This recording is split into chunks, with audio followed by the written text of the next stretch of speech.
What is up, everybody? Welcome to a brand new episode of the Empire 161 show. Thanks for joining us wherever it is, whether it's on YouTube or Facebook or Instagram or podcast, wherever you're finding them. We really appreciate it. With me is my partner in crime over here, Jerome. Jerry, what's up, dude? What's going on, man? I didn't do any crimes. No crimes, not this week. I didn't do any crimes. Yeah, don't say those things. Okay, not this week, but I mean, Yeah. let's. Okay. Things happen. What are you gonna do? I mean, nothing. No crime. No crimes. All right, as long as you What's promise. Going on, Ed? What's going on, Ed? Everybody, thanks for having me back. A few little things occurred with family, and I'm really happy to be back. To me, this is like just awesome, just to be a part of anything with baseball, and obviously on this show, it's really awesome. So thanks for having me, Ed, and for all of those out there, there's so many great things that Major League Baseball are doing right now. One of those great things are Stand Up to Cancer. Check it out. It's on their site, and there's so much going on with that, with incredible research. I'm sure it's hit a lot of people really hard throughout, our community here and the millions and thousands and hundreds of fans that we have. So thanks for having me back. A week off or so, a little bit more, Ed. Thanks again for this is great. No, it's been a good time. I mean, I think we're dying to get chomping at the bit here to talk about some Yankees baseball, but we'll try to get back to a weekly stuff so we can get into this. But let's do it. Let's get into it. So let's kick this off like we usually do with TWIB. So if you're new to the show, that's This Week in Baseball, where we discuss various items around baseball that are not Yankee related. So the big thing that happened since we were last since we last went live was Albert Pujols was released by the should we call them La? It's always Los La. Angeles. Eddie, It's La. It's La. It's Los La. Angeles Angels of they're the Los Angeles Angels now. I know they goofed their names up 1,000 times. It's La. The Yankees are playing La. So the Mets are playing La. Or Lad. Lad is another one. La La Land, Anaheim, Disneyland. Yes. So they released Albert Pujols, future Hall of Famer, machine, all of that and everything like that. Last year of his contract, he was still owed some money, but they figured they had, a young up-and-coming kid at first base, and they wanted to get Ohtani in on a regular basis. But he was picked up by the Dodgers just yesterday. I mean, I guess a leadership, veteran presence, maybe. He's obviously not going to start every day. But I don't think it's a bad move. I mean, he could be pinch hitting because National League doesn't have the universal DH yet. So there is some spots for him. I'm sure that's pretty much going to be his role, providing that the team stays healthy. So I guess maybe, Jerry, your overall thoughts on Albert Pujols in general. And I mean, maybe what do you think you think the Angels should have just let him play it out? I mean, he did go there and sign the huge deal and everything. And what do you think of the pickup by the Dodgers? Well, what are they responsible for? I was looking it up before. What is actually the LA Dodgers responsible for here? They're just signing him to the league veteran minimum, and that's it. Veteran minimum, exactly. Him for free. They lose nothing but a roster spot. Yeah. So now you got maybe lightning in the bottle again. The guy obviously knows how to hit. Albert Pujols is one of the greatest right-handed hitters that I know I've ever seen. Absolutely. And as long as he wasn't taking Tic Tacs, and so it seems legitimate and all that, he's gonna aim for a lot of milestones, and I think that's why he's still playing at 41 and not just hanging it up after he got released. But lightning in the bottle, it's a championship team. They won the World Series, or the weird World Series last year. And imagine someone gets hurt and goes down. I hope not, because I got Mac Muncy on my team at first base. But God forbid, something happens where he goes down. You got a professional hitter in Albert Pujols, and a team that is poised to most likely make the playoffs and possibly go to the World Series. And then I could see it now.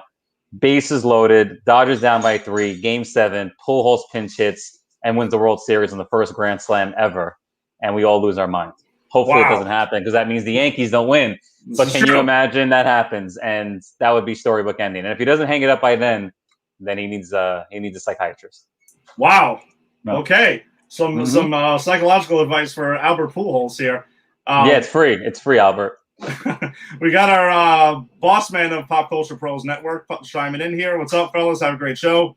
Thanks for watching. Appreciate it.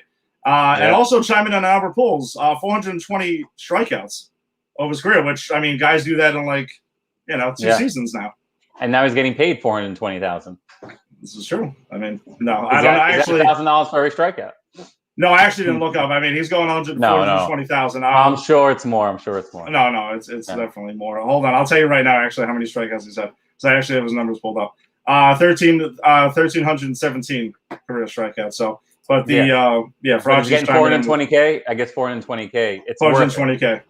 I mean, it's worth it. He still hits home runs. It's not like he doesn't. He's dangerous. I mean, I don't think we would be comfortable in the World Series facing Albert Pujols with the bases loaded, one out.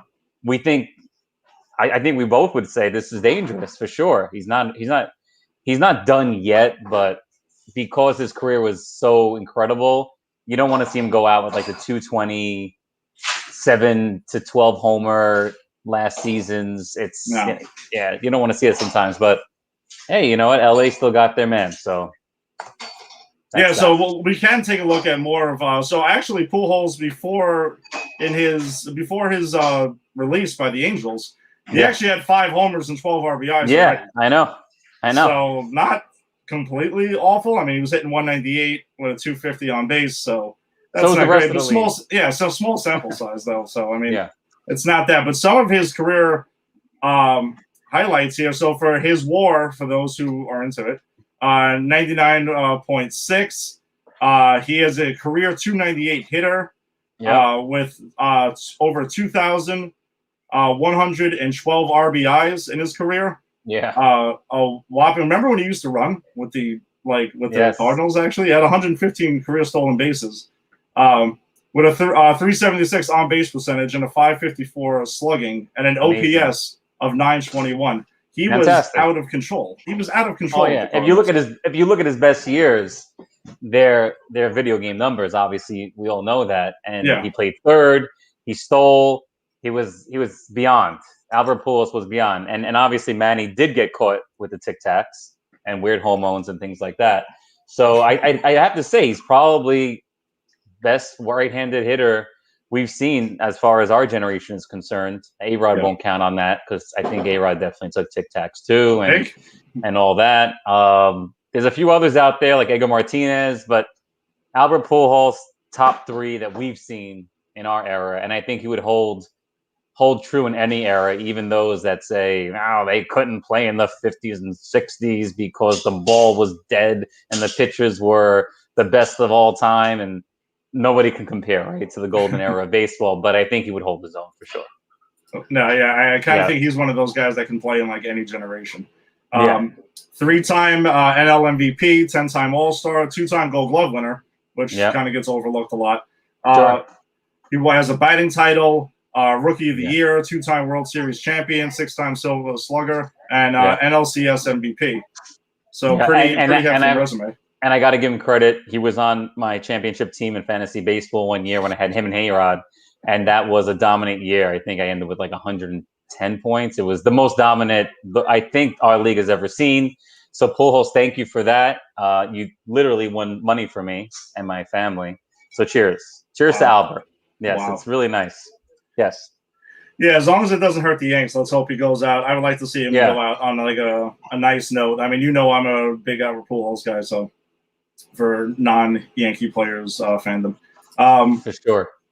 One of our co-hosts. What's up, Tim? What's going on? I know he's got a communion today, and he's Double got T. some things taken care of. What's up, dude? Yeah. Good to see you, Tim. Yeah, so outside of that, though, I know there's been like a ton of no-hitters. Right, we've had 4 no-hitters already this early in the season for Major League Baseball. 1968 is back. I mean, we've been waiting for this, Eddie. We've been waiting for this. We've been waiting for pitching to come back a little bit more, to have those exciting 4-3, 3-2, 5-4 games, and it's happening. Pitching is dominating as of now.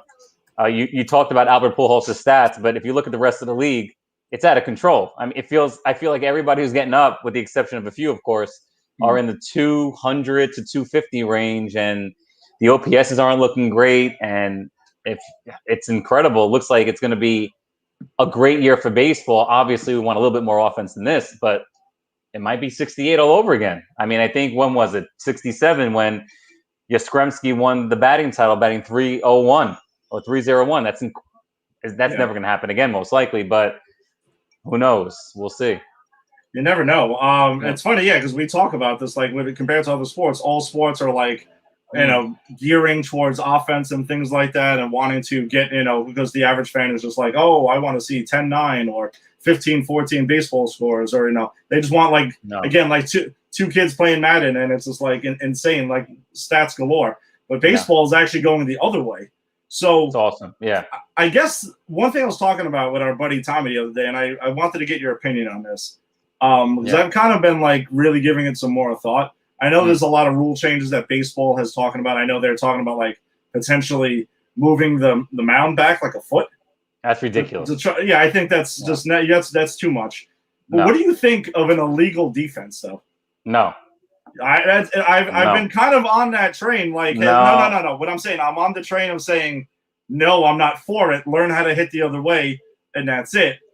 But I'm just saying that all other sports, though, have instituted specific types of ways you could only play defense to try to open the game up without making it look too, wonky. Like, I think moving the mound back is that's overkill. Like, now you're affecting guys' arms and stuff like that. Like, there's a lot of crazy shit that can happen with that.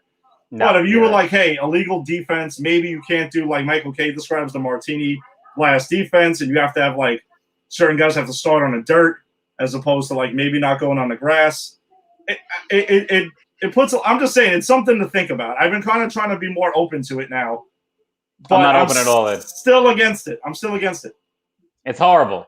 It's anyone who's played baseball before knows you have to learn bat control. You have to learn how to hit the ball where they ain't. I know it's sexy and awesome to crush the ball over the fence, to do your dance or flip your bat.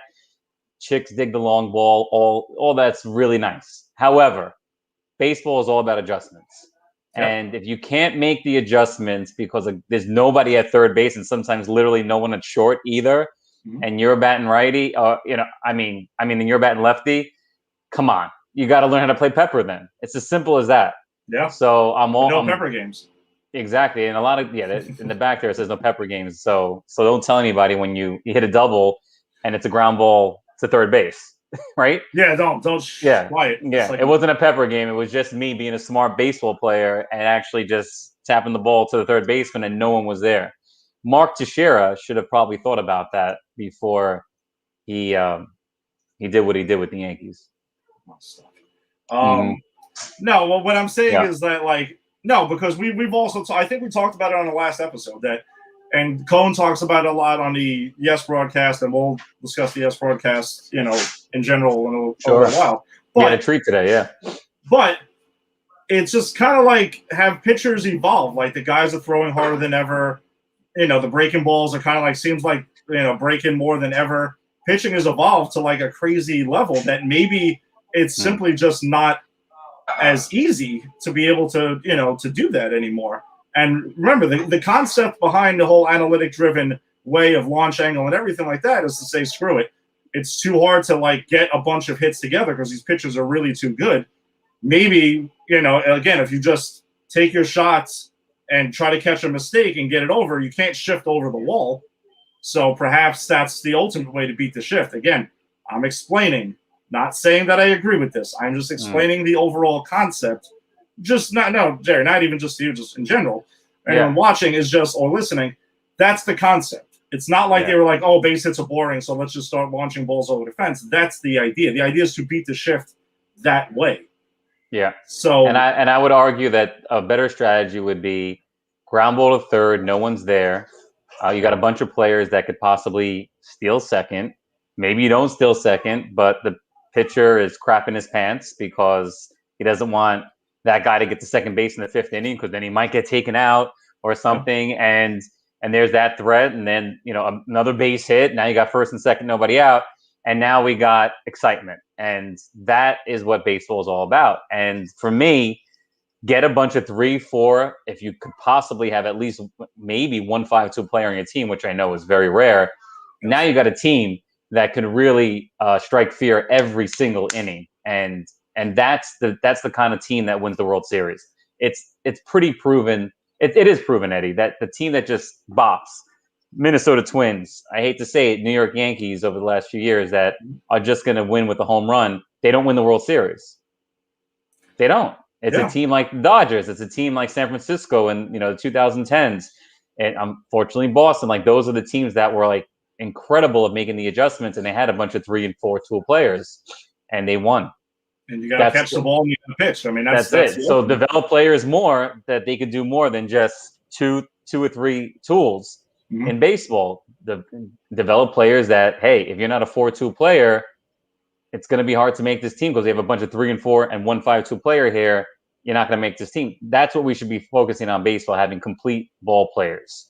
And right now, I think we just fall in love with the power so much, and it doesn't lead to championships. And that's ultimately what the goal is for every team. So I don't get it. It's going to take me a while to even give it any thought of relevancy whatsoever. So I'll pass it back to you, Ed, because I don't get it whatsoever. I think baseball is meant to be played very similar to any decade, where you just make that team make a mistake, and on the base paths you're treacherous. You have a great eye. You string hits together. You got boppers there too. And we saw 98. That was the quintessential greatest team of all time. Most people would agree with that, I think, in baseball. And look what they did. Bernie Williams batted 4th. What do you have? He wasn't a 40 homer guy. Yeah, Paul O'Neill, Williams, 20, 30 homers, maybe. I mean, this wasn't like that team was literally what every team should strive for. And they weren't the big boppers that we have today that everybody's just salivating over. So, again, I'm just more explaining, is just that the argument against that, though, is that these guys are throwing a lot harder than they did in the mid 90s and late 90s. And I'm saying the game has changed. So it's just kind of like, all right, how do we evolve? I think we both agree, though, that it goes in cycles. So this is the thing now. The teams that have been winning, though, are extremely analytic driven. It's not like, because I know a lot of Yankee fans kind of live in the Yankee bubble, and they're like, the Yankees analytics, I don't understand. It's the devil, blah, blah, blah, blah. And they're like pounding their head against the wall. And I'm like, it's not them. Like the Dodgers do it. The Nationals do it. Of course. Every team has adopted analytics into various levels. But the question being, like, is it the end-all, be-all of everything? Again, though, the ultimate goal is to have the best pitching in the playoffs, and also, catch the damn ball and play defense and everything like that. And that's what wins. We also remember the biggest example from the Yankees' perspective of a team that was flawed is the 2004 Yankees. We agreed forever. Remember, we used to joke about, the Yankees are down 4-0. These guys, the other team is in trouble. Yeah, and they would just slug. They slugged their way all the way to Game 7 of the ALCS, but they got exposed eventually because they didn't have the pitching to deal with it. Boston had the better pitching, and they stepped up, and that's why they couldn't close the deal. It's horrible that you mentioned that as an example. It's a good example, though. I mean, let's not be afraid to talk about it. It's not a good example. I think it's a perfect example. It brings back bad memories. It brings back awful memories. But we have to go through it. It's okay. We can discuss it. It's okay. It's okay. It's not the boogeyman. It's okay. It's okay. It's okay. Right. So like it's good point, Ed. But last point on this, from my end, is that's where you're above the fray and you manipulate the analytics. So you got a bunch of guys that go opposite field. You got a bunch of guys that spread the ball around. Those teams that are facing you are like, oh, we can't do this, we can't do that. Yeah. Meanwhile, it's just because your team knows what to do from a hitting standpoint, and they're good enough to maybe be quick enough to score from second and maybe still few bases. So when they look at the analytics, the shifts aren't so crazy, and that's when you get these few hits together, and you end up having the 3-run inning, and then boom, you're in the World Series. So it has changed a lot, but the game itself is still hitting with that's not going to change. Yeah, and they've also said, though, is that there's been rumblings also that there are some teams around so far that they're seeing signs of teams that are starting to adjust. They're starting to make the adjustments with that. And wow. No, I'm serious. Like, I know it sounds funny the way I'm saying it, but it's the truth. Yeah. But obviously the goal is if every team could have a bunch of boppers and also have the guys that get hit for. If you had a bunch of guys like that, of course, that team's going to just destroy everybody. But it's very few and far in between. good thing though is that I do think I like the crop of young players in the game in general. Not as young as he used to be with Mike Trout and Aaron Judge and Fernando Tatis and Cody Bellinger and things like that. Like they have a lot of young talent. Juan Soto, the list goes on. So there's potential there. I think the game is in good hands with this young group, and I'm liking a lot of things that I'm seeing this season. And I know we talked about in the last episode that the epic 2 Dodgers-Padres series that people went apeshit for is kind of like the style of play that we all want. Most definitely. All right, so let's roll on to let's get talking about the Yanks. Since we've been off for a couple of weeks, we're going to focus on the current road trip, starting with the series versus the Rays. But I know we had a lot of talk that when we did our last show, though, going into that episode, the Yanks were 5-10. And people were on the ledge and jumping off the house, and I don't understand. And like the Muppets that are in 420B losing their minds. Talk about calling them out. I don't care. By the way, back in 420B. Back in 420B now. Woo! Nice. Yes. 420B behind the plate, upper deck. Can't beat it. Childhood, that's where we were, obviously, watching a lot of games.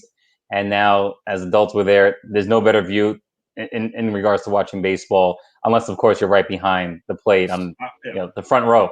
But it's a great way to watch baseball. And there's some people there that don't understand much. That's for sure. Interesting group over there, and I've seen them more and more as the season's gone on already.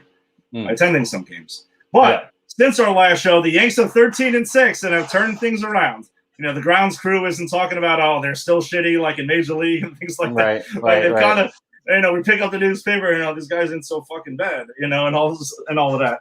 So things have got around. They're closing in on the Red Sox now to take over the AL East, but we've also said June 15th is the barometer. Memorial Day, which is coming up soon, and we said that's when you really start keying in. But around June 15th is like, all right, we can really start taking these standings 100%. For real, and they're legit. Most definitely. We'll talk about the game that was last Tuesday when the Yanks topped the Rays 3-1. Aaron Judge was 2 for 4 with his 8th home run of the season. Gary Sanchez hit his 4th homer. Giancarlo Santos 1 for 3 with a double. Jordan Montgomery picked up the win in that game, pushing his record to 2-1 at that time. He went 6 innings, 2 hits, an earned run, 1 walk, 9 strikeouts, and Shackman picked up his 8th save of the season. A lot of things that we've seen over this time, though, has been, the Yanks are starting to catch the ball. Starting pitching has led the way, and this is a perfect example. Guys are not going 3 innings and 4 innings every single game, one after the other. But Monty gave them a good start, gave them some length, turned it over to the bullpen, which has been really good. I know they had a couple of hiccups, between shows, but for most part, they're still dominating. And Aaron Judge has really, really turned it on, man. He's reminding us, because you even heard that chatter was going on, when his contract's up, what are we going to do? And the guy's on the field. I mean, the guy is absolutely elite. I mean, he is one of the best players in baseball. So one name, Eddie. One name has turned everything around. Do you want to know that name? I think you should say the name because I'm hoping it's. Well, that's what I'm saying. The timing of this has been, since we've had a little bit of a gap. But go ahead, share the name. The reason why the Yankees have turned the corner, it's one name that I'm going to give credit to, and then there's a part 2 to that. So Aaron Boone is the reason why. Hands down, why the Yankees have turned it around. They're 2.5 games out of first place. They actually, maybe by the end of next week, might have the best record in baseball because they're not that far off. And because the Red Sox actually have the best record in baseball right now, percentage-wise. It's Aaron Boone, and I think it's also people like us because we lit a fire. New York wasn't having it. There's no way that we were going to have it with a $200 million payroll, and that's what New York is all about. So I'd like to give myself credit. I'd like to give you credit and the other people that lit the fire and they figured it out. But Aaron Boone, genius is thrown around a lot, but there were a few incredible moves that he made that has changed this dynamic. And I'm going to make a prediction on Aaron Judge. I think he's a new He's going to be the captain of the Yankees eventually. I think he will get his contract, and they're grooming him. There was a lot said right before the Tiger series, before they outscored them. I think it was 18-4 in that series. Beat the piss out of them. They beat the piss out of the Tigers. They should have. They did. And there was something with that Baltimore series before the Tigers where you can tell that they put Judge front and center. And he talked about preparation. He talked about getting ready to play the season. If you go back to his press conferences, there was something there. And they really pushed him into the limelight. And I'm sure he's being pushed by Boone to take that role. Take the reins. You're the guy. Your farm system brought up. And everyone loves you. This is your time. And he did something that was incredible, which is he put Stanton up second and put Judge up third. Yeah. That changed everything for Stanton, and Judge was struggling for a while with that. But I think Boone made the right move because he thought, hey, listen, you're the leader of this team. You got to figure it out. You're going to bat behind Giancarlo, make it happen. And he did. And it all started with Aaron Boone. So all the credit to Aaron Boone on this. He steered the ship. He deals with those ridiculously annoying press conferences where I would probably have thrown a few cameras already. Wow. But he's doing a great job. And he has been doing a great job. When we talked about what he's doing, record-wise, everything, he's a very good manager. And things got a little shaky there for a while. He turned it around. Yeah, I think a lot of things did. I mean, whatever. Yeah. We'll dive more into that in a little bit. But I think starting with this series, though, the Rays have been kind of like handling the Yanks for the last couple of seasons now, and this was important, like to be like, okay, you guys have started turning it around, but like, have you really turned it around yet? And they made a statement when they went into the Trop, taking 2 out of 3. But let's talk about the next game, which I honestly thought was the highlight of the. Well, yeah, this is the highlight of the games that we're going to cover today.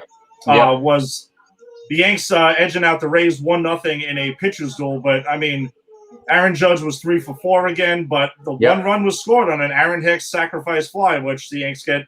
They struggle overall with like trying to manufacture runs when the ball's not flying out of the ballpark. But that's the one where they got what they needed, and Garrett Cole continuing to be the man that that we signed up for, pushing his record to 5-1 with that win, going 8 innings. Another thing that's rare in baseball these days. When your aces and your workhorses go ahead and give you 8 innings, only giving up 4 hits, no walks at all again, and 12 strikeouts, and then turning it over to Chapman, who has been absolutely incredible this season, picking up his 9th save of the year. I mean, that was like the balls right there. You know what I mean? Like that was like clinching the series. You take the first 2, you set the tone. I mean, maybe the offense isn't lighting it up, but man, like that was a huge statement game for the Yanks. And they won 5 series in a row after Boone made these changes. They won 5 series in a row. They're outscoring teams. Okay, the hitting could still be a little bit better probably than what we're getting within those 5 series. But they, by all means, and we'll talk about it later, they should take another series with Texas if you're looking at the pitching matchups. So I think it's a sure thing. If you want to invest in Bitcoin and all that, do it. I think a better bet would be the Yankees to win their 6th series in a row against the Texas Rangers. Look at the pitching matchups. Man, what? and we definitely will take a look at those pitching matchups because there's not too many TBAs as usual, which has been pain in the ass for us to go over the upcoming series. The one we don't have to get into that much if we don't want to is the Yanks did not close out the sweep of the Rays. Well, they got kind of knocked around 9-1. Game was close. Jamison Tyone was kind of the story of this one, lasting 4 2/3, giving up 6 hits, 4 runs, Tyone. 2 walks. He did have 9 strikeouts though in a short amount of time. But the Rays also do lead all of Major League Baseball in strikeouts. So I mean, I guess you could take that with a grain of salt if you want. Sure. But Aaron Judge again, 1 for 3 with a double. Gary Sanchez was 2 for 3. So the hot hitters have been continuing to go ahead and to carry them through different stretches. But the Yanks did take 2 out of 3 against the Rays. So that brings us up to Friday night, where the Yanks went ahead and had to come back actually against Baltimore, and they came back to win 5-4. Judge again 2 for 3. He had 2 homers on Friday night, knocking his 9th and 10th of the season.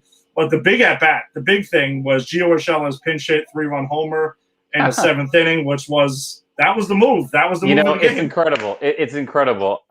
I was just telling my dad. It appears that Gio Urshela, minor league baseball wasn't a good fit for him because he got better in the major leagues. So I said, is it possible that the minor leagues is really the major leagues and the major leagues might be the minor leagues? I'm like, no, that's ridiculous. But Gio Urshela he's an anomaly. It's incredible. Wow. He is a good ball player. He's not a superstar, but he's a solid ball player who does his job. He does what he's got to do. He's filled in that shortstop a couple of times. We've seen that. Excellent third baseman. That's always been the case. But again, getting your legs into it and getting your lower half into your swing is obviously key. And that's what he did. But that was the big move, though. Getting the pinch hit, getting him right there where the Yanks were kind of struggling right there. But a fantastic at bat, by the way, at that. If you recall Friday night, that was a tremendous at bat to get that. Yeah. Absolutely. Most definitely. Yeah, DJ LeMahieu was 2 for 4. Corey Kluber, who's also turned it around since our last show, he's starting to look more like Kluber Lang, the guy who I envision in the basement in the dark, like picking up his 3rd win of the season, going 6 innings, 7 hits, 4 earned runs, which isn't great. But I mean, I think overall he had like 1 really, off inning, but otherwise he was solid. 2 walks, 6 strikeouts. And Jonathan Loaisiga picked up his 2nd save of the season. A lot of big move also by Boone to start showing more faith in Jonathan Loaisiga. I mean, the kid throws in the upper 90s. You can clearly see it with the Yanks seeing him. Most definitely. I mean, just call it a Boone boom. This is unbelievable what is happening with the Yankees, and it's basically Aaron Boone pushing the right buttons. He needs credit. Yankee managers usually don't get credit unless you win 3 championships in a row like Torrey. However, he deserves a lot of credit for a lot of the decisions that are being made right now. No, absolutely. Yeah. So last night, the Yanks pretty much pounded the Orioles, which I mean they tend to do quite a bit at Camden Yards. This one was never really close at any point. Aaron Judge was 2 for 4, hitting his 11th homer of the year, which was caught, by the way, by a guy in the stands holding a baby. Unbelievable. That's insane. Unbelievable. Jerry, can you imagine catching a home run off of Aaron Judge's bat over 400 feet and you're holding Valentino? I can imagine it. Okay.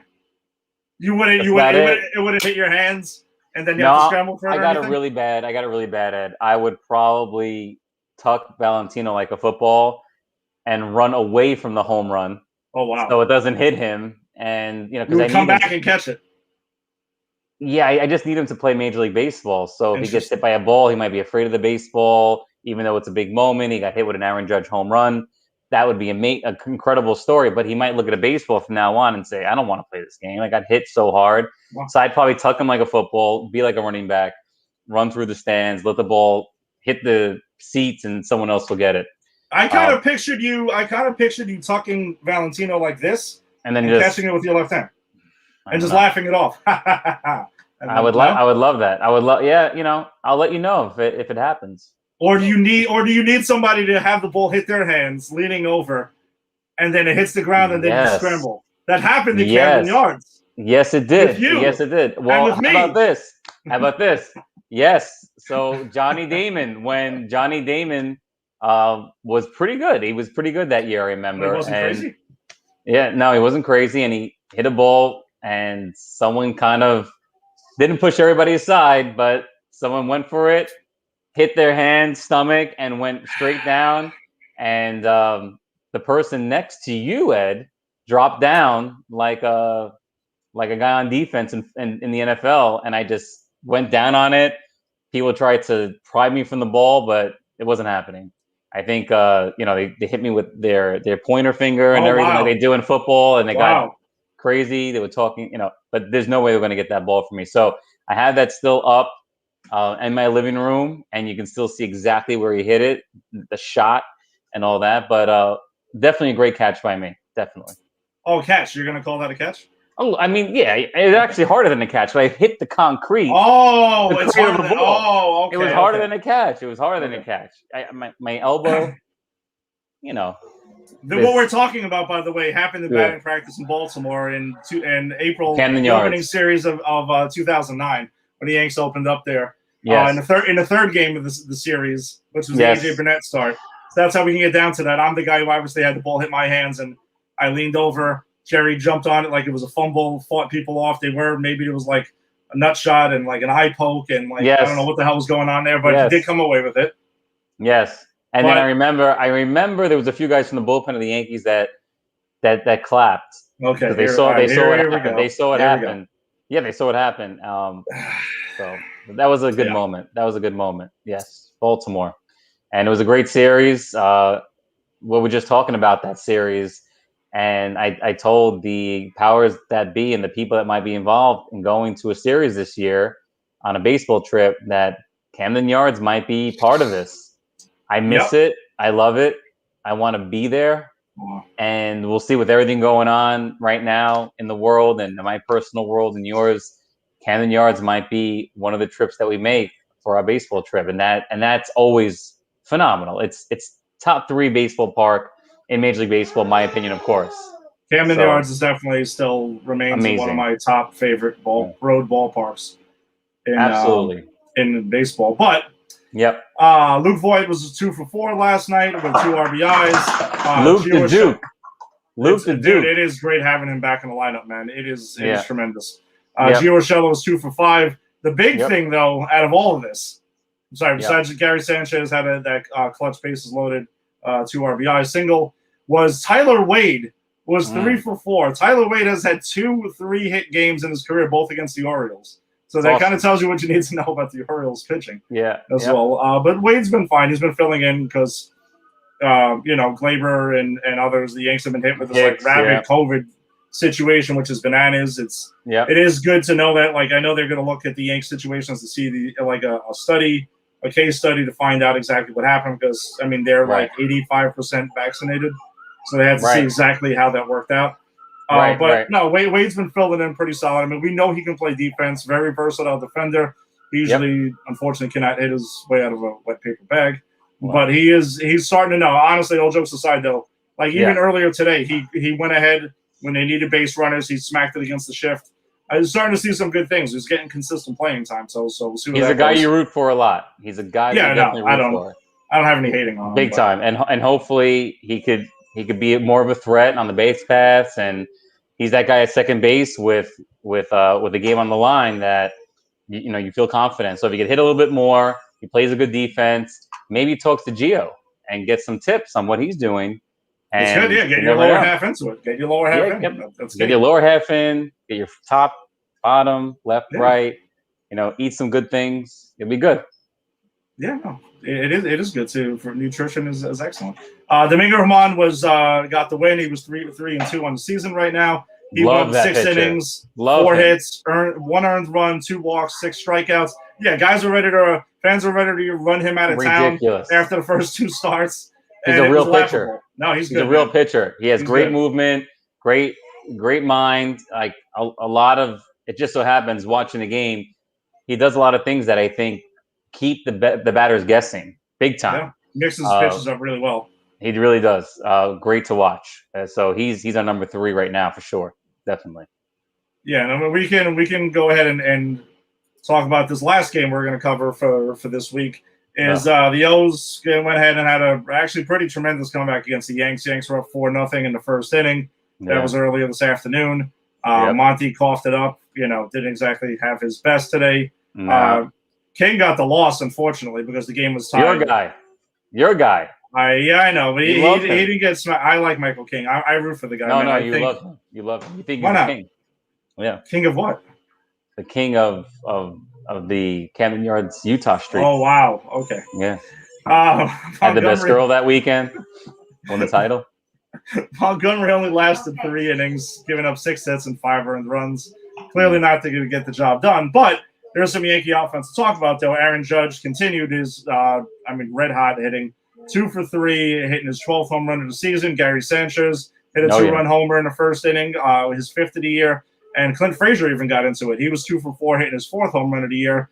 And Luke Voigt had another multi-hit game, going 2 for 5 earlier this afternoon. Well, tough game today. It was just really disappointing. That's a game you got to win. 4-0 in the first inning. Yeah. Montgomery just didn't have it. One thing on Clint Frazier, I'm happy that Boone's sticking with him.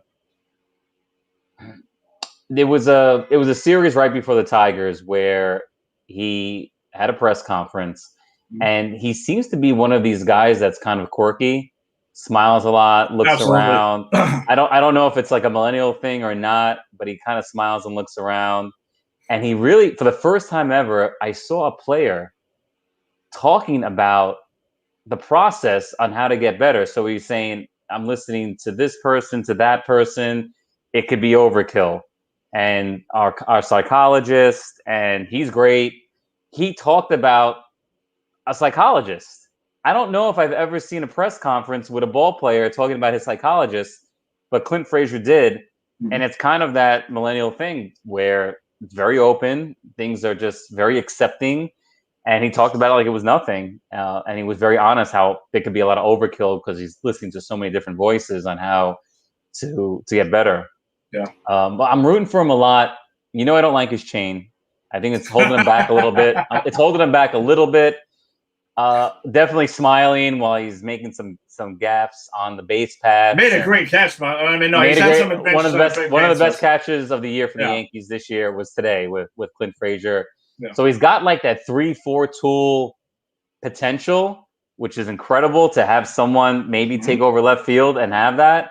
But it's something for the fans to kind of take a look at. Just what's going on in the mind. What is this guy all about? And can he be a bona fide Major League Baseball player if he could with 3-4 tools? And then the team that we have, like those are the guys that you build around a guy like Stanton, Judge. Hopefully Torres gets back, and wow, that's incredible. So someone to really root for is Clint Frazier, and advise take off the chain. You might be a little faster. Sure. And the chains, man. It is something, but maybe you're right. I'm not going to say you're wrong. He broke his glasses today, and maybe if he broke his chain, he would just not wear it anymore. You want him to break his chain, is what you're saying. Mm-hmm. Wow. Yeah, I do. I just want him to concentrate on. I think as a baseball player, you shouldn't even take a shower. You should get up. Wow.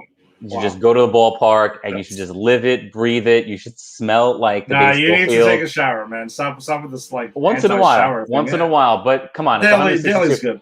It's 162 games. There's not a lot of time. There's not time for showers. There's not a lot of time. By the time you travel to hotels, everybody's arriving at 3 a.m. They're always complaining about this. Forget the freaking showers. Just live it, breathe it, smell like the dirt, smell like the grass.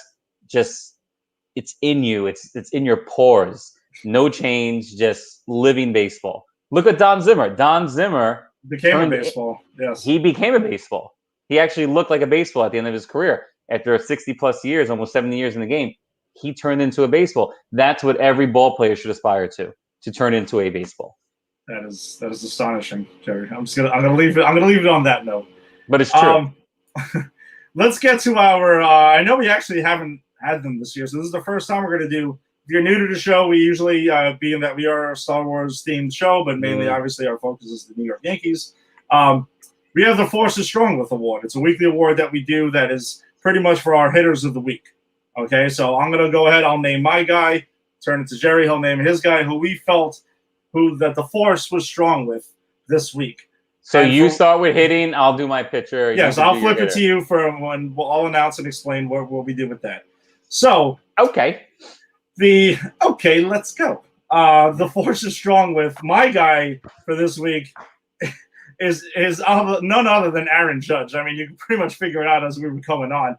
He was 12 for 21 over his last 7 games, 5 home runs, hitting .571. I mean, the guy's putting up softball numbers with a .654 on base percentage and a 1.333 OPS. I mean, the guy is completely out of control, making great catches, playing like the Aaron Judge of old that we know we can. If we would have had an episode in between, I mean, Giancarlo Stanton did carry the Yankees also for an insane stretch against the Astros and and he cooled off against the Nationals, but the Astros series and prior is when Stanton got things rolling, but he would have been my guy. But this week I got to go with the force is strong with Aaron Judge. So Jerry, who do you feel that the force was strong with this week? So I'm gonna pick my pitcher since you picked the hitter first. No. Well, hold on. Yeah. The separate award. You name your hitter. Okay. And then we're gonna name our pitchers. We both have a pitcher also. Why can't I just name my pitcher? Because we're not doing that segment yet. That's the we have spoken thing. Come on, Jerry. Come on. Work with me here, man. Now, obviously it's Judge. And, are you sure? I'm positive. And the fact that he's batting third and he's, pampering Giancarlo Stanton and putting Desitin all over him and everything. Obviously it's Judge. And he didn't flourish in the 3-hole in the beginning. Yeah. A few weeks ago at all. He was struggling mightily. He was struggling pretty bad right before. Very bad. He struck out 4 times in one game? Or 5. 5. Actually, it was the game me and Daniel were at, the Astros game. 5 times he struck out, and this is when that move was just made by Boone, and he's made the adjustment. He definitely has the force. There's no doubt about it. So the force is strong with Aaron Judge for both of us. So what we do now is that we have our pitchers of the week. So we're going to go ahead. Jerry can start off the pitching segment, but we refer to the who has spoken. What pitcher has spoken, referring to obviously the Mandalorian, because we're keeping our Star Wars theme for our awards. So Jerry, who do you feel is the pitcher that has spoken this week? Like they have been period, done, full stop. Who is the guy who really, really dominated for you? Okay, so the person that I chose is Corey Kluber. Okay. Yes. And I have, as you know, I have close sources in New York City that there is, from what I understand, Corey doesn't talk a lot, but he's letting on to my sources that he wants to be the man of the rotation, and he's showing that. And there was a little interaction that happened in the locker room between Cole and Kluber. And I just wrote down some of the quotes here. It said, it's easy for you to say, Cole, you're still on top. But what happens when you're not on top? Where do we go? We sure as hell can't be born again. Oh, Cole says, sure, we can't be born again, but look at that. Look at that. That's us out there. I can change anything. I can do whatever I want. I'm not a regular person. And then lastly, Kluber said, nah, maybe you think you're the man. Oh, wow. But you can't change who you really are. And I can't change who I really am. And you could forget all that big contract and that money stuff you got all around you, man, because it doesn't mean a thing. And he told him, you hearing me, we don't even have a choice. And then Kluber ended with, I'm born with a killer instinct that I can't turn off and on like some radio. He has to be right in the action because he's a warrior. And without some goddamn war to fight, then the Warriors may as well be dead, Cole. Wow. They shook hands after that, and they kind of hugged. But Kluber clearly isn't ready to say, Cole, you're the guy, and I'm just going to follow you like Teon and this, and you're into the games, and you're directing pitchers. Kluber's like, I got this. I might even try to have a better season than you, so don't hold your breath too much. So that's my sources. That's what I got. Those are quotes. And that's incredible that we got a guy like Corey Kluber now that could be a bona fide number 2. And who knows, he's going for number 1, Corey Kluber. Wow. All right. So that's an excellent choice because Corey Kluber has been part of the tremendous turnaround, which we'll talk about in our next segment. But the I Have Spoken pitcher of the week for me, it was a tough call between 2, but I'm going to go with Aroldis Chapman. Over his last 7 appearances, he has a record of 1-0 with 5 saves, 7 innings, only giving up 2 hits, 2 walks, and 11 strikeouts in those 7 innings pitched. And he got Rousseau out. Yes, he did. And he is, since adding that friggin', they're calling it a splitter or a fork ball or whatever the hell it is that he's throwing to righties now. So the slider looks better. He's topping out around 100 now again. He is really a true 3-pitch pitcher now and has been – he's been outstanding. Honestly, I don't know of many closers that have looked better than Aroldis Chapman so far this season. Yep. That's a great choice, Ed. Most definitely. And the other choice was Cole, because Cole did have the one start in the last week. Wasn't Kluber? Cole had that insane game that we talked about earlier against the Rays, going 8 innings and, the 12 strikeouts. But it was tough. Corey Kluber's also been fantastic, though. He's been another one who's been a part of the turnaround, which leads us right into our next segment. Some keys to the Yankees turnaround since, we were last live for you guys, with you guys. So some of the things that I would say that I think have been keys is that the Yankees have not been firing on all cylinders.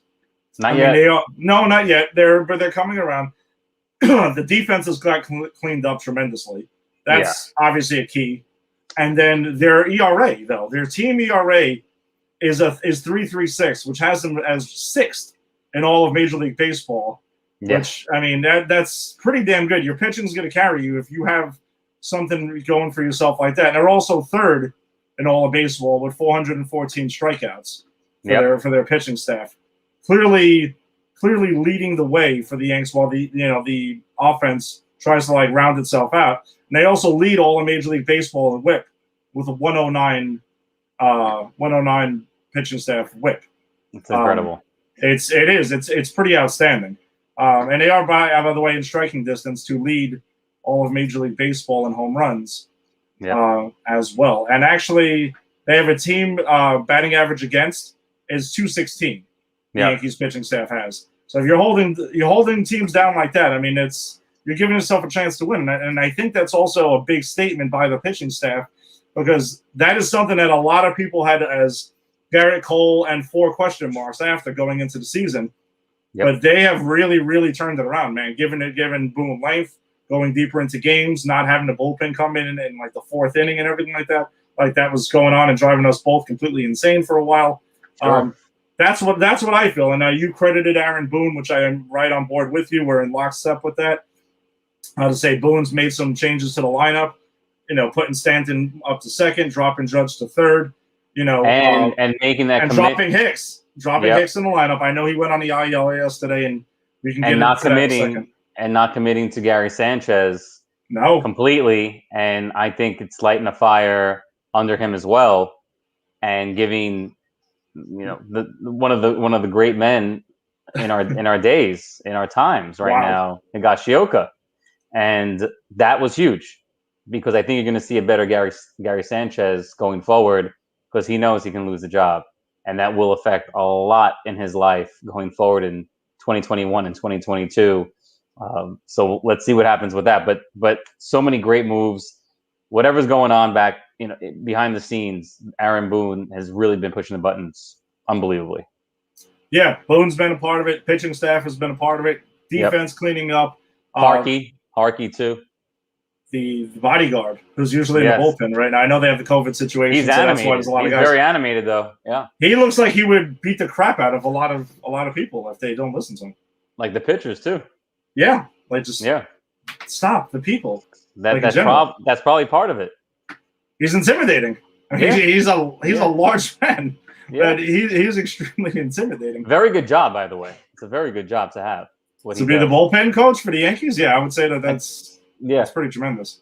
Great job, So as of right now, the Yanks have 55 home runs as a team, trailing the Atlanta Braves and the Toronto Blue Jays, but they're only 4 home runs behind them. So they can, perhaps by our next episode, they will overtake lead the league in home runs, and that's a good thing. But again, we're looking for overall offense to go. But I also think a big thing is that Aaron Judge he was hot, then cooled off, then got up. But while he cooled off, though, that's when Stanton was on fire, and he went ahead and carried it. Sanchez, like you said, Boone making that awesome move where he had Kyle Higashioka, and supposedly he sat down and had a talk with Sanchez and listen, Higgy's going to start getting more playing time. And we saw that. They were pretty much 50-50 at one point. Higgy, maybe even a 70-30. And Sanchez has actually been swinging the bat now. Now he's actually starting to come around. His defense has looked good. Much better than it has last season, because this is it. You're right. This is the last year of his contract. So if he doesn't turn it around this season and become the player that the Yankees have, keep believing he's going to be, he's gone. That's it. He'll go somewhere. My guess would be a team like the Rays or the Oakland A's, who always seem to snatch up these guys on cheap one-year deals and see if they can fix them. And obviously, if it's the Rays, then we're going to be really pissed off about it. But hopefully he straightens it out, man. And again, whatever it is, a good competitive team dynamic to push each other to get better is always a welcome thing. So that's something that's come around. DJ's starting to show signs of looking like DJ. Getting Voigt back has been another big help. I mean, I know it's still early; it's less than a week. Sure. Gio Urshela swinging the bat better, playing good defense there. Labor, we don't know when he's coming back. He's out with COVID, which is just kind of crazy, man. The dude had COVID twice and has been vaccinated and still test positive. That is like, I don't even know. Like, there's no words for that. Like, this is just crazy. He has to. I think he just has to stay in his hotel room from now on. That's it. Just maybe lock him in the ballpark. When they go to the ballpark, that's it. Just don't leave. Don't talk to anyone. Just sleep in Camden Yards and now sleep in Arlington. That's it. Yeah. Just sleep there. Simple as that. No showers. Well, you don't want that anyway, regardless, COVID or not. You're advocating for people not to shower. Or is it just ball players? Ball players, because they need to understand that there's going to be a lot of discomfort in a full season of 162 games. So once you get over things like that, not showering, not shaving, maybe, I mean, you have to with the Yankees, but not caring about all those things and be on the front cover of a magazine and all of these fluff things, front cover of the magazine. Those things don't matter. W's matter. That's it. That's it. That's all. That should be the laser focus. Did we win today or not? And how did I contribute to that W? That's it. A shower shouldn't be a focus. Mariano Duncan, we played today, we win today. That's it. That's very simple. And exactly, that should literally be probably when they go out in the tunnel, because of the way Joe DiMaggio was, maybe that sign needs to come down. Well, I also have a sign over here, by the way. I mean, you can't see it because it's behind my computer, but it's regarding Mariano Rivera, the greatest closer of all time, greatest reliever of all time, saying, I get the ball, I throw the ball, I take a shower. He took showers daily. Yes. What do you say? What do you say to that? I would say that Mariano Rivera was an anomaly. He was a freak of nature. He said that God gave him the gift to throw that cutter, so it wouldn't apply to him. Okay, so he has his own rules. Clearly, obviously, he has his own rules compared to 7 billion other people on the planet. We all want to wake up one day, throw faster like he says that he did. And movement, the late movement, and then throw a cutter and have it be a gift from God that he claims that it is. That's 100%. He's gone on record many times saying that God gave him that cutter and gave him more miles per hour on his fastball one day, and then he became the greatest reliever of all time. Well, so don't forget though, 1996 was pre-cutter, and he was pretty absurd in 1996 when he was pitching 2 innings and setting up for Wetland. Sure. I guess that's pretty tremendous. God thought he needed more, so we got more. That's it. All right, so let's keep the show rolling on, and we wanted to just talk about kind of like the booth for Yes Network. It's and actually I think this was a perfect time though for us to talk about this, because during the series against the O's, which was kind of weird when I heard him tell the story. Listen, we both love Ken Singleton, and he was back, baby. He was back in the booth this weekend. And I mean, apparently he lives in Baltimore, and because of the COVID rules and stuff like that, they're not letting like opposing broadcast teams go to ballparks. Everything comes out of Yankee Stadium. So he actually lives in Baltimore, has to fly up to do the games from Yankee Stadium that are being played in Camden Yards, which is complete. That's like true 2020, 2021 shit right there. That's unbelievable. That's the realm, is what that is. So great though. Yeah, so great. How great was it having him back, man? Yeah, why doesn't he stay? I think he was supposed to retire prior to last season. He was going to stop, but then like he didn't want it to go out like that, and then he did some series last year, and I wasn't sure if he was going to keep going, but maybe this is his last season. We both don't want to see him go. He's one of our favorites out of Yes, even though they have like 1,000 people doing these games now. But we're both people who were critical of Michael Kay for a little bit, because we felt he was a little too critical, himself in a way. Right. But I think we can agree. We both warmed up to him over time. I kind of take it back, Eddie. Really? Now you're against him again. Yeah. I'm not against him. I did notice that he's he did a few things on his personal Michael Kay show Oh wow. on the radio. If you go back to some of the episodes recently, because I've been all around driving everywhere, and I'm listening to his show, and it's absolutely horrible. Really, I really like it, man. He's miserable. He's like saying, if I knew that I had to sign up from 2 or 2:30 on to like 6, I would have never done it. He looks completely miserable. He's like, I want Brian Cashman on the show to explain why they do these analytics so we can stop getting calls about this.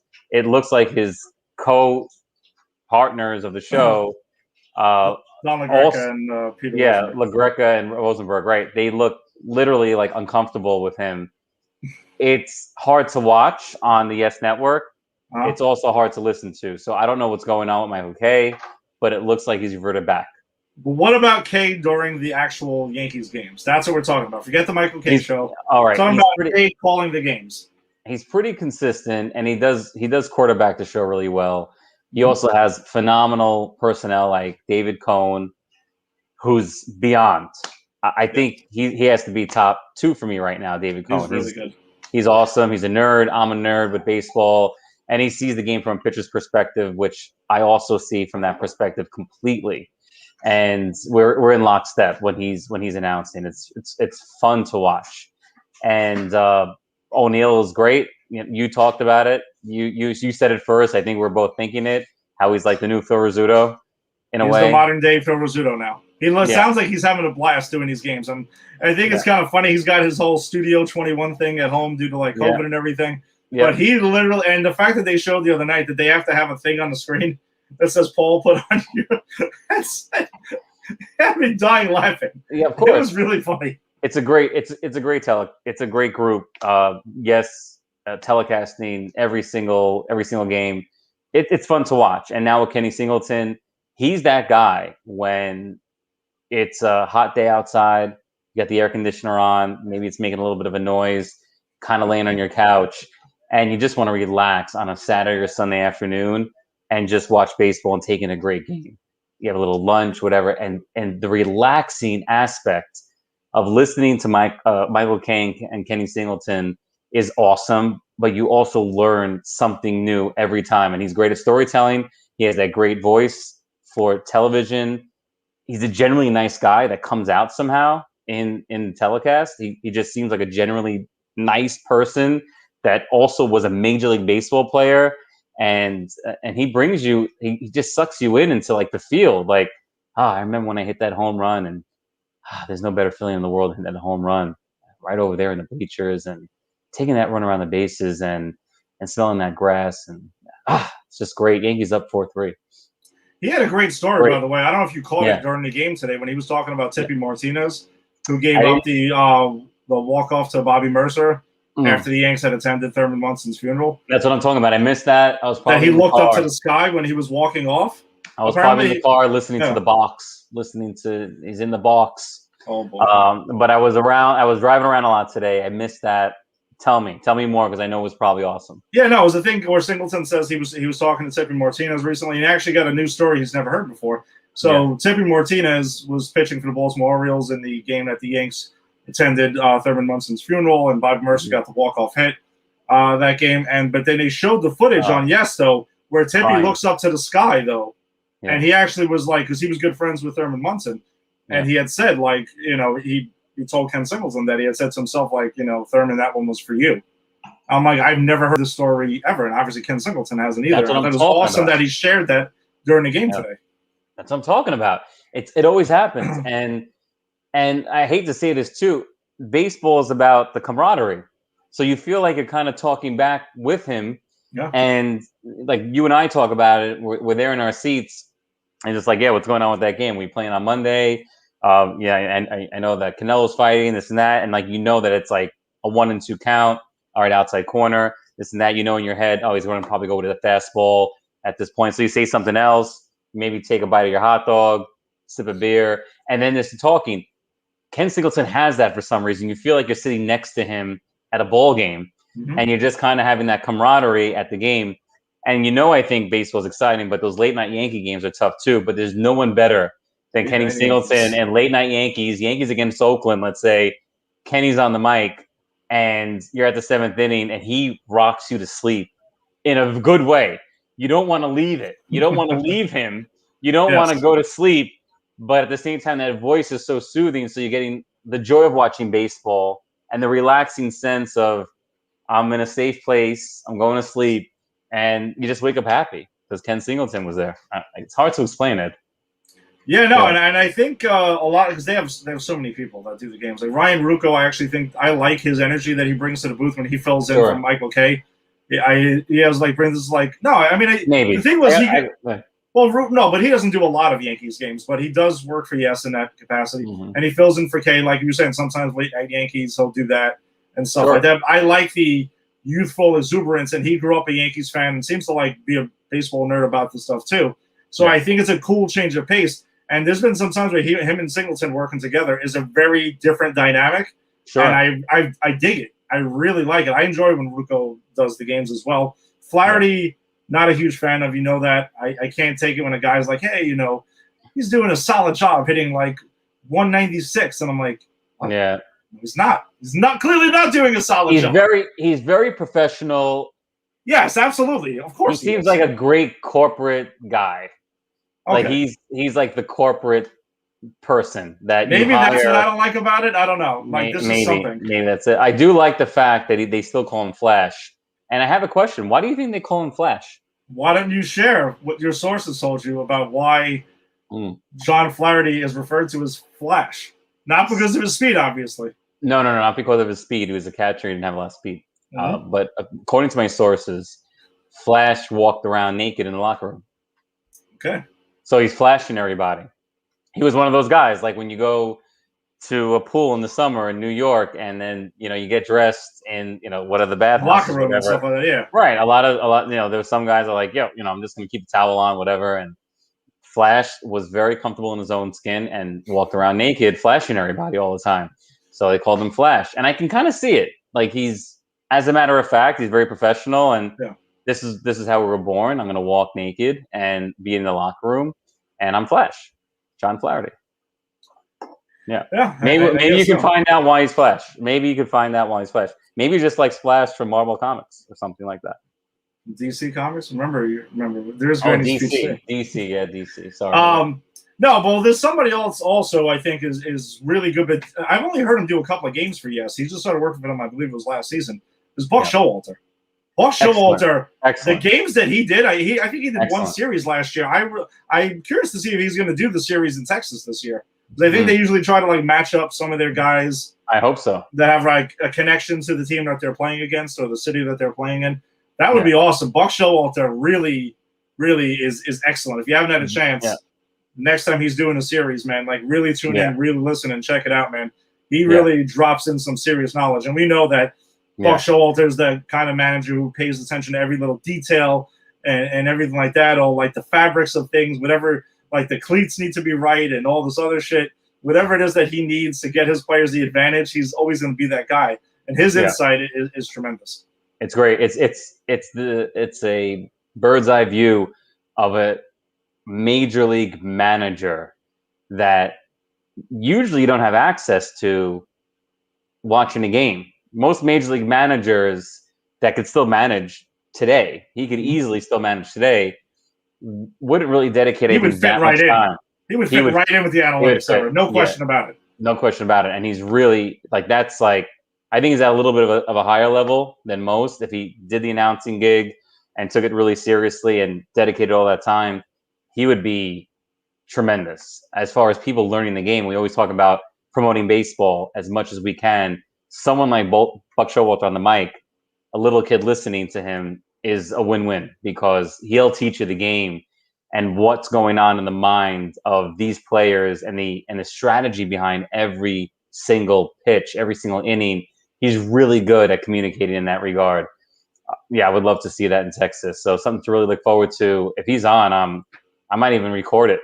Wow. Just to be a part of it. That's a great point, Ed. With Texas. And I think they're the sideline reporters that they would usually use between Meredith Marakovitz and Jack Curry. They seem to, rotate Jack Curry. I still haven't gotten a date of when Marakovitch and our friend are getting married. Well, Grogan was actually here yesterday. He was here while he watched the game with me, and we were discussing it. Yeah, we were discussing that. So that's still pending at this point. We'll see how that goes. But no, but like all jokes aside, though, they do a lot. I think both of them do a great job asking a lot of good questions. They're the ones who are not asking the goofy questions all the time. It's just like, well, Aaron, what did you think after like you guys just lost 10-0? And it's just like, well, what the fuck do you think he thinks? Like, I mean, it's pretty clear what he. How do you feel? How do you feel? How do you feel? How do you feel right now? Well, I'm actually pretty jolly. You know, I think it was fantastic that we got. You know, we needed to like get smacked around today because the guys they had too much fun last night. So it was good that we lost 10-0. Yeah, exactly. It's just, but the both of them do an excellent job with that, and I like their rapport with the booth as well. Like it seems like, especially when it's like Kay, O'Neill, and Meredith, like they're doing the game. It's very much like a very joking around and stuff, and it's like they keep it light at times. And I think that's actually really it's good. We both don't want it to keep. It doesn't have to stay ultra serious for the entire 3 hours plus or 2.5 hours, whatever the hell it is. No, please. You need to keep it going. No doubt. And when we were younger, before pre-yes. Oh, come on. Pre-yes. Please. No, it's not going away. You knew I was going to bring this up. When the Yanks were on MSG, Dwayne Stats, baby, who works for the Rays now, unfortunately. But unfortunately, I'm glad he's got a job and he's still doing this thing. I heard he actually has like this whole, like his family is like entrenched in like the Tampa Bay community and everything. He's become like a big thing down there. All right. He was good, man, and I liked when Bobby Mercer, Dwayne Stats,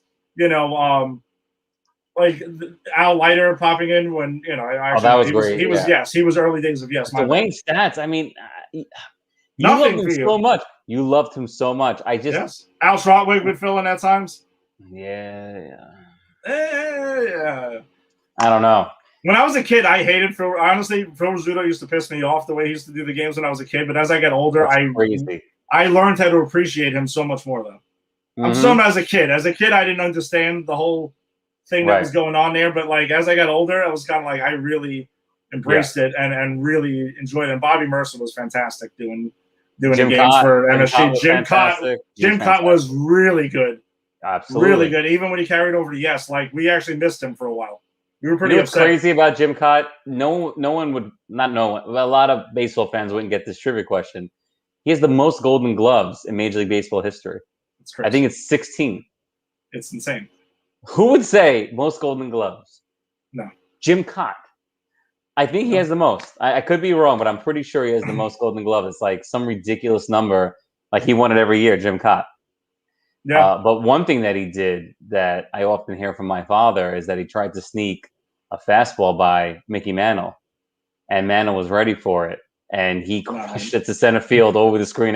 Actually, he crushed it over the screen out of Yankee Stadium, hit someone in the head at a bodega in the Bronx. Oh, okay. And Jim Cott obviously regretted what he did, but he tried to sneak one by Mickey Mantle, and Cott actually talked about it on the telecast. So I've been hearing that story since I was a kid, and one day randomly on some night, Jim Cott he told that story that he tried to do that to Mickey Mantle, and of course Mantle, is Superman and Galactus and Thanos and the Flash. And every single superhero combined, boy. And that's that too with your father. So. Oh yeah, well we know Mickey Mantle went ahead and hit home runs that pretty much landed in other states and things like that. So we're well aware of the folk tales of it, but we love them though. We still love that Sports Century documentary that they made. It was one of the more recent ones. Mm-hmm. It's fantastic. He probably had the tools. Like naturally to be the greatest ball player of all time. It's always the what if scenario with him, but without a doubt, like you think about someone that can run like Ricky Henderson or faster and hit further than Babe Ruth. I don't know if that'll ever happen again. If it did, how would you pay a guy like that? Do you just give him like 10% of the franchise? I mean, he would be the guy who would get paid. He would trump like everyone that's getting paid, all the high guys now, like Fernando Tatis, who blow him out of the water, Mike Trout, and all of these guys. Think about that. Faster than Ricky Henderson. So supposedly he was clocked at some ridiculous number down the line of first base. Everyone talked about that he was beyond lightning when it came to speed when he first came up, and then hit the ball 600 feet. When will that happen again? I want to see that. I don't know. Some refer. Listen, there's been a lot of comparisons number-wise between Mike Trout and Mickey Mantle. But not. He's not that fast. He's not that fast. He's not 1.9 or whatever, 2.9 seconds, down first base and, drag bunting. Yeah, drag bunting, blink of an eye, and then the next at bat he hits one, off the roof of Yankee Stadium. Like, Trout's good, but he's not that good, right? Yeah. All right, so let's get into our final segment, which is going to be, kind of brief. On to say there are some TBAs, but the Yanks are continuing their road trip. They're going to close it out in Arlington in the new ballpark. It was at Globe Life Field, I believe it's called now, and Yankees Rangers. So tomorrow night we have Garrett Cole on the bump. He'll be facing Jordan Lyles. Jordan Lyles is 1-3 on the season with a 6.63 ERA, so that's a guy who might be primed for getting lit up by the Yankees. I mean, if they're continuing their ways on the offense is starting to show. And the team's hustling more. That's another boom. Let's be honest. I see a lot more hustling going on since they were 5-15. So they keep hustling. Jordan Lyles, Garrett Cole, looks like a W. Looks like a W. Then we go ahead and then we got Tuesday night, which will be Yanks Rangers. Jameson Taillon will be facing Mike Fultonavich. Yeah, who has a 1-3, 4.60 ERA with 39 strikeouts on the Hopefully season. Taillon could go more than 4 or 5 innings. Let's see what happens. Well, they even let him go into the sixth and stuff. He just honestly the last couple of times he hasn't earned it. I mean, when you're not when you're getting smacked around like that. And then Wednesday night we got Kluber Lang back on the hill. That's Jerry's I Have Spoken pitcher of the week, who currently has a 3-2 record with a 3.48 ERA, facing TBD.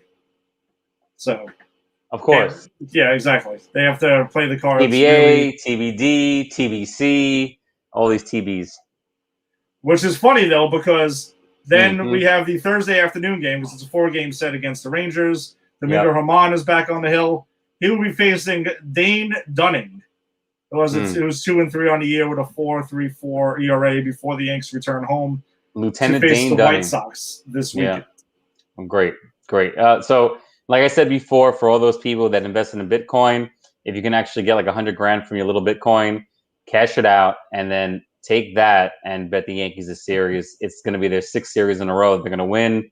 Bet $1 million. Go for it. Is this it? This is it. This is it. You're calling it. I'm calling it. We're going to win this series. Wow, the Yankees winning the series. They're going to take 3 out of 4 at least against the Rangers. All right. And we have the receipts. It's a hard one because it's easy. 2 out of 4 is usually the route, right? So I'm calling it 3 out of 4 or 4 out of 4. The Yankees are gonna beat up on these Rangers. Wow, that was very A-Rod-like at the end right there with the Rangers. Well, I'm channeling because I know he's about 9 minutes away from dominating the airwaves, on ESPN. That's true. That's right. We got a little. We want to check out some A-Rod action. Some Rhys Hoskins. Let's do it. Jerry's fantasy team striking back again. Hey, listen, Rhys he's a good man. He's a good man. He's he cares a lot about everyone. Good man. All right, so that does it for us this week. Thanks for joining us. Go ahead, join if you're on Facebook, check out the Empire 161 Show Facebook group. Join the daily conversation. We share daily lineups and stuff like that, and chatter on that if you're into it on Facebook. YouTube, go ahead, click on the subscribe button on popculturepros.com. We have a bunch of shows there. We got A to Z, which is tomorrow night with Eric, who covers literally everything from A to Z, all topics and all anything. Fantastic, fun show. Tuesday nights are usually a Just Too Sweet show. If you're into wrestling, check them out.